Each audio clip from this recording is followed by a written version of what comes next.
때는 어느 여름밤, 무더위가 한창인 8월의 일이었다. 대학생인 민수는 방학 동안 고향에 내려가 부모님 집에서 머물고 있었다. 낮에는 친구들과 바닷가에 놀러 가거나 시원한 카페에서 시간을 보내곤 했지만 밤이 되면 어둡고 조용한 시골 마을은 살짝 으스스한 분위기를 풍기곤 했다. 어느 날 밤, 민수는 잦은 야외 활동으로 피곤했는지 일찍 잠에 들었다. 방 안에 있는 낡은 선풍기 소리만이 고요함을 깨뜨리고 있었다. 그런데 새벽 2시쯤 어렴풋이 잠에서 깬 민수는 자신이 누워 있는 방이 아닌 다른 공간에 있다는 느낌에 사로잡혔다. 주위를 둘러보니 방의 구조가 조금씩 달라져 있었다. 침대에 누워 고개를 돌리니 천장에는 낡은 샹들리에가 매달려 있었고 벽에는 오래된 그림들이 걸려 있었다. 순간 그는 자신이 꿈을 꾸고 있다고 생각했다. 하지만 꿈이라 하기에는 모든 것이 너무나도 생생했다. 민수는 천천히 일어나 방 안을 돌아다녔다. 방을 천천히 걸어다니며 세심하게 관찰하던 중 밖에서 희미하게 소리가 들려왔다. 어떤 여자의 흐느끼는 소리였다. 마음속 깊은 곳에서 불안감이 엄습해왔지만 그는 이 소리가 어디서 나오는지 확인하고픈 충동을 억누를 수 없었다. 민수는 문을 열고 복도로 나섰다.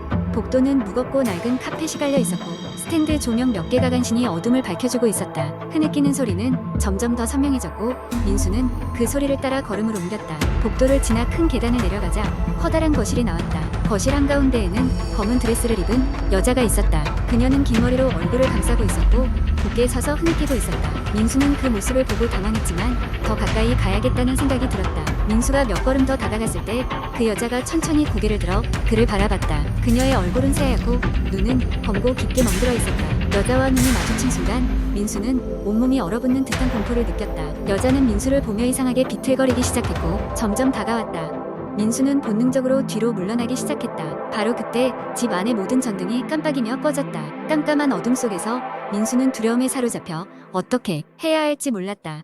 그 순간 다시 눈을 떴을 때 그는 자신의 방에 있었다. 모든 것이 본래대로 돌아와 있었다. 헷갈리면서도 안도감을 느끼며 그는 다시 잠들려고 했다. 그런데 잠깐 그의 방 구석에는 무언가 이상한 것이 보였다. 책상 위에 검은 드레스에 천 조각이 놓여 있었다. 민수는 전날의 일을 다시 떠올리며 그 일이 꿈이 아니라 현실일지도 모른다는 생각에 사로잡혔다. 그날 이후 민수는 다시는 그 집에서 그렇게 깊이 잠들지 않았다. 그리고 얼마 후 그는 부모님과 함께 다른 곳으로 이사를 가게 되었다고 한다. 이 이야기는 오랫동안 인터넷을 통해 퍼져나가며 많은 이들에게 소름 끼치는 경험으로 남았던 한국의 대표적인 공포썰 중 하나이다. 두 번째 이야기. 어느 작은 마을에 세월의 흔적이 깊게 배인 낡은 집이 있었다. 그 집은 오래전부터 마을 사람들 사이에서 수많은 소문으로 회자되고 있었다. 그 중에서도 가장 유명한 이야기는 지하실에서 들려오는 미스터리한 속삭임이었다. 몇몇 사람들은 그 소리가 이 집에 살았던 전 주인의 목소리라 주장했고 누군가는 그저 바람소리가 벽을 타고 들리는 것이라고 했다. 그러나 그 누구도 사실을 확인하려 하지는 않았다. 그런데 어느 날 도시에서 온 젊은 커플이 그 집으로 이사를 오게 되었다. 그들은 그저 시골에서의 조용한 생활을 꿈꾸며 도시의 번잡함을 떠나온 것이었다. 집은 외관상으로 조금 낡긴 했지만 저렴했고 그들에게 적당한 크기였기에 만족스러웠다. 하지만 그들은 마을 사람들로부터 그 집에 대한 불가사의한 이야기를 듣고는 처음에는 웃어 넘겼지만 은근히 신경이 쓰이기 시작했다.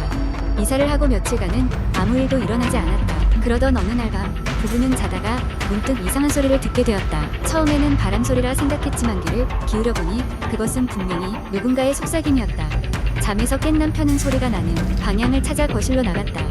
거실 문틈으로 바람이 스며드는 것인지 확인하려 했지만 그곳에서는 아무 소리도 들리지 않았다. 다음 날 그의 아내도 같은 소리를 듣게 되었고 두 사람은 작은 손전등 하나를 들고 지하실로 내려가 보기로 했다. 오래된 나무 계단은 삐걱거렸고 지하실 공기는 다소 습하고 차가웠다. 둘러보아도 특별한 것은 아무것도 없었다. 그들은 서로를 바라보고 괜한 걱정을 했다며 웃어 넘기고 지하실을 벗어났다. 하지만 며칠 후 부부는 다시 그 속삭임을 듣게 되었다. 이번에는 점점 더 자주 들리기 시작했다. 그들은 무언가 이상하다는 것을 느끼기 시작했고 각종 음성 녹음 장비를 지하실에 설치하기로 했다. 밤이 되자 그들은 지하실 문 옆에 놓아둔 녹음기를 재생했다. 그런데 그 속에는 그들이 듣던 속삭임보다 더 뚜렷한 알아들을 수 없는 언어로 중얼거리는 소리가 담겨 있었다. 두려움에 휩싸인 그들은 마을의 노인에게의 이야기를 털어놓았다. 노인은 이 집에 얽힌 오랜 비밀을 이야기해 주었다. 한 세기 전 이 집에는 한 가족이 살았다. 그들의 막내 아들이 잃어버린 물건을 찾겠다고 지하실로 내려간 후 돌아오지 않았고 이상한 소문이 마을에 돌기 시작했다. 사람들은 그 아들이 지하실에 숨겨진 비밀 통로를 발견했고 그곳에서 무언가 끔찍한 것을 목격했을 거라 믿고 있었다. 그 후로 가족은 집을 떠났고 그 집은 긴 시간 동안 비어 있었다. 젊은 부부는 이 이야기를 듣고는 지하실을 더 철저히 조사해야겠다고 마음먹었다. 다음 날 지하실에서 조사를 하던 중 벽 한쪽이 약간 드러나 있는 것을 발견했다. 그들은 벽을 두드려보고 야리야리한 틈을 따라 손으로 밀자 비밀 통로가 드러났다. 그 끝은 어둠으로 뒤덮여 있었고 알 수 없는 차가운 공기가 흘러나왔다. 그들은 용기를 내서 통로 안으로 들어갔다. 통로의 끝에는 오래된 나무문이 있었고 문을 열자 그곳에는 작은 방이 나타났다. 방 안은 먼지로 뒤덮여 있었지만 방 한켠에는 낡은 일기장 한 권이 놓여 있었다. 일기장에는 이 집에서 오래전에 벌어진 일들에 대한 끔찍한 이야기와 함께 그날 지하실에 내려갔던 소년의 이야기, 그리고 그 뒤에 무슨 일이 있었는지가 상세히 쓰여 있었다. 부부는 그 일기장을 들고 집을 나와 마을 사무소에 알렸다. 마을 사람들은 이 신비로운 사건이 밝혀졌다는 소식을 듣고 안도했다. 결국 그 집은 다시는 사람이 살지 않는 빈집이 되었고 부부는 다른 곳으로 이사를 갔다. 마을 사람들은 여전히 그 집 근처를 지나갈 때마다 옛 이야기를 속삭이며 소름 끼치는 사건을 기억했다.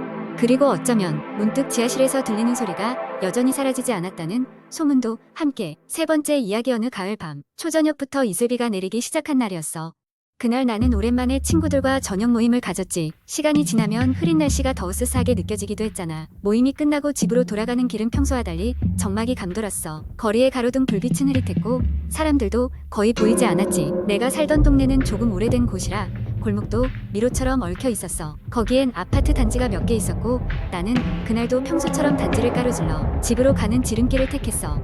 아파트 단지에 들어서자 이슬비가 그치는 듯하더니 갑자기 바람이 불면서 기온이 뚝 떨어졌지. 스산한 기분이 드러나는 겉옷을 더 꼭 여몄어. 단지 안쪽엔 작은 놀이터가 있었는데 그곳에서 누군가의 웃음소리가 들려왔어.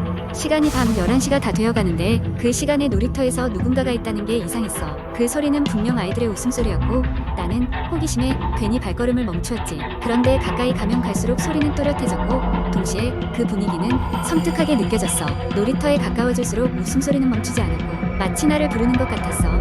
그렇지만 정작 놀이터에 도착했을 때 그곳엔 아무도 없었어야 정상인데 그때 나는 놀라 코를 찡긋할 수밖에 없었어. 그저 흔들리는 그네만이 방금 누군가 타고 있었던 것처럼 조금씩 움직이고 있었지.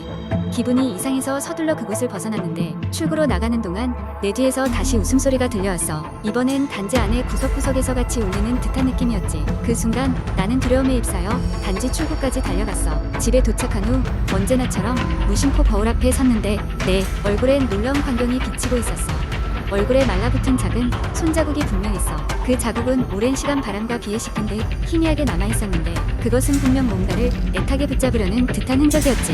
그날 이후로 나는 그 단지를 지나가는 일이 극히 드물어졌어.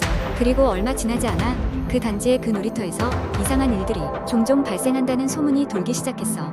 늦은 시간에 울리던 어린아이의 웃음소리, 손자국이 새겨진 놀이터의 놀이기구들, 직접 본 사람들마저 자신이 겪은 경험을 제대로 설명하지 못할 만큼 기묘한 이야기들. 이후에 나는 그날의 기이한 경험을 친구들에게 이야기했지만 그들은 대수롭지 않게 여기며 웃어넘겼어. 그러나 그날의 경험은 내겐 결코 잊을 수 없는 말 그대로 공포 그 자체였지. 이제라도 다시 그 단지를 지나갈 용기는 없지만 언젠가 그날의 비밀을 풀어야 할 날이 올지도 모르는 일이지.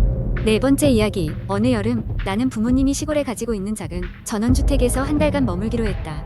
도심에서 벗어나 자연 속에서 온전히 쉴 수 있는 기회라며 기대에 부풀어 출발했다. 도시의 번잡함에서 벗어나 맑은 공기와 푸른 숲이 있는 곳에서 혼자만의 시간을 보내고 싶었다. 도착한 첫날 집은 생각보다 더 오래되고 낡아 보였다. 하지만 나는 불편함이 아닌 오히려 시간이 느리게 흐르는 이곳에서의 삶을 즐기리라 다짐했다. 며칠 동안은 모든 것이 평화로웠다. 매일 아침이면 창문을 열어 싱그러운 산바람을 맞으며 커피를 마셨고 점심쯤에는 근처 숲길을 산책하거나 책을 읽으며 시간을 보냈다. 그런데 일주일이 지나자 기분 나쁜 일이 생기기 시작했다. 어느 날 밤 잠을 자려는데 갑자기 창문 밖에서 낯선 발소리가 들리기 시작했다. 처음엔 산짐승이겠거니 하고 넘겼지만 발소리는 점점 가까워졌다가 다시 멀어지기를 반복했다. 그 발소리는 마치 집 주변을 돌며 나를 감시하는 듯한 느낌을 주었다. 나는 겁에 질려 창문 밖을 내다보았지만 어두운 밤에는 아무것도 보이지 않았다. 그 다음 날 나는 이웃집 할머니를 만나 어젯밤에 있었던 일을 조심스레 털어놓았다. 할머니는 잠시 침묵하더니 이곳에 오면 해마다 몇몇 사람들이 이상한 경험을 한다며 놀라지 말라고 했다. 그리고 덧붙이기를 그 소리는 산의 여인이라 불리는 전설 속 존재가 내는 소리일지도 모른다고 했다. 나는 그 이야기를 반신반의하며 귓등으로 흘려들었다. 하지만 그날 밤 또다시 발소리가 들려왔다. 하지만 이번에는 분명히 내 이름을 부르는 소리도 들렸다. 낯설고 음산한 목소리가 치밀게 내 이름을 속삭였다. 두려움에 떨며 이불을 머리까지 뒤집어 쓴 채 한숨도 자지 못한 채로 밤을 지새웠다. 점점 고립된 이 시골집에서의 생활이 무서워지기 시작했다. 이튿날 나는 할머니에게 들었던 이야기가 궁금해 마을에 대해 좀 더 알아보기로 했다. 마을 사람들은 처음에는 망설였지만 오래전 이 마을 근처 산에서 실종된 한 젊은 여인이 있었다는 이야기를 해주었다. 그녀는 고단한 삶을 피하려고 이곳 숲속에서 홀로 숨어 살다가 사라졌다고 전해졌다. 그녀의 실종 이후 사람들은 때때로 산에서 들려오는 발소리와 속삭임을 듣곤 했다고 했다. 어느새 해가 저물고 있었다. 마을로 돌아오는 길 숲에서 이상한 느낌이 들었다. 누군가가 내 뒤를 따라오는 듯한 착각이 들었고 나는 발걸음을 서둘렀다. 드디어 집에 도착했을 땐 이미 밤이 깊어진 후였다. 두려움에 떨며 집안의 모든 문과 창문을 단단히 잠갔다. 그날 밤 다시금 내 이름을 부르는 소리에 눈을 떴다. 이번에는 그 소리가 더 명확하게 바로 창문 바로 옆에서 들려왔다. 나는 공포에 사로잡혀 결국 창문을 열었다. 하지만 그곳에는 아무것도 없었다. 달빛 아래 흔들리는 나뭇가지들 뿐이었다. 그 후로 나는 더 이상 그곳에 머무를 수 없음을 깨달았다. 짐을 다 싸고 급히 마을을 떠났다. 돌아오면서도 그 발소리와 속삭임이 머릿속에서 떠나지 않았다.